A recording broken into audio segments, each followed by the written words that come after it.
Hello बच्चों, let's see the question. कह रहा है कि match the column 1 with the column 2। Column 1 में बेटा कुछ सोल्ट लिखे है, कॉलम 2 में डिग्री ऑफ हाइड्रोलिसिस लिखा है। डिग्री ऑफ हाइड्रोलिसिस को बेटा मेरे एच से लिखा जाता है, ध्यान रखना है। देखिए बेटा, डिपेंड करता है सोल्ट कैसे है। जैसे मान लीजिए मैं कोई strong acid plus strong base का सोल्ट ले लूँ तो इसकी बेटा हाइड्रोलिसिस पॉसिबल ही नहीं है, तो यहाँ पे बेटा हाइड्रोलिसिस होती ही नहीं है, नो हाइड्रोलिसिस। और ये सोल्ट का एग्जांपल बेटा मेरा अगर यहाँ पे देखा तो यहाँ देख लेते हैं, ये दे रखा है NaCl। ये बेटा मेरा स्ट्रॉन्ग एसिड और स्ट्रॉन्ग बेस के कॉम्बिनेशन से बना है। स्ट्रॉन्ग एसिड बेटा HCl है, स्ट्रॉन्ग बेस क्या है बेटा NaOH है। बात करें बेटा दूसरे टाइप के सोल्ट की, एक एक करके इनको देख लेते हैं ना बेटा। ये मेरा weak acid plus strong, sorry उल्टा बोल दिया मैंने, strong acid plus weak base का सोल्ट है, क्योंकि स्ट्रॉन्ग एसिड कौन सा बेटा मेरा HCl और वीक बेस कौन सा होगा बेटा यहाँ पर NH4OH।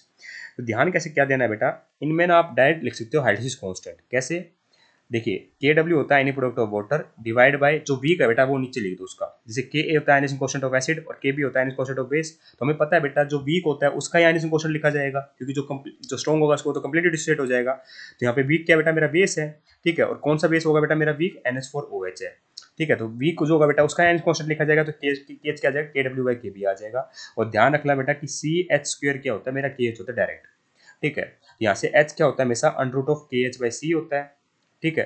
तो अब KH की जगह मैं क्या लिख सकता हूँ, फॉर वीक स्ट्रॉन्ग एसिड और वीक बेसिस सोल्ट के लिए KW/KBC है ना, लिख सकता हूँ बेटा। KW/KBC कहाँ पे, ये रहा। और KH/C में तो बेटा चलेगा ही, इसके लिए भी कॉमन होता है तो, है ना।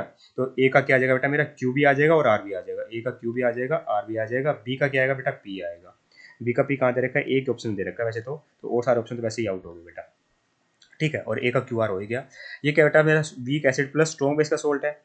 तो इसके लिए मैंने क्या बताया आपको, KH कैसे लिखोगे बेटा मेरा, KH कैसे लिखोगे, KW/, V कौन सा बेटा एसिड है तो KA लिख दो बस। अब CH² क्या होता है बेटा मेरा, KH होता है, तो यहाँ पे मैं डायरेक्ट लिख सकता हूँ H इज इक्वल टू, क्या लिख सकता हूँ बेटा मेरा, ये तो होता ही बेटा कॉमन एक्सप्रेशन है। CH² तो CH² is equal to KH होगा बेटा। H की वैल्यू तो √KH/C होगी, तो कॉमन फॉर्मूला है बेटा। H यहाँ पे बेटा सब्सक्रिप्ट में, ध्यान रखना है ना, सारी जगह सब्सक्रिप्ट में ही।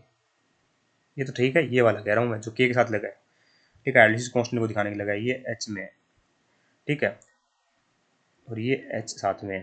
तो यहाँ से H की वैल्यू कितनी आती है, √KH/C, तो कॉमन फॉर्मूला हो गया बेटा। अब इसके अंदर वैल्यू पुट कर दो H की, तो KW/KAC हो जाएगा, ठीक है। तो यहाँ KW/KAC दे नहीं रखा, पर ये फॉर्मूला दे रखा है, तो ये तो लगेगा ही। C का Q तो आएगा, ठीक है। C का Q कहाँ आएगा, ये लिख रखा है। ये देखो बेटा, salt of weak acid plus weak base है, तो दोनों की कटाई नहीं दोनों का हाइड्रोलिसिस होती है बेटा। तो इसमें इंडिपेंडेंट ऑफ कंसंट्रेशन होता है बेटा।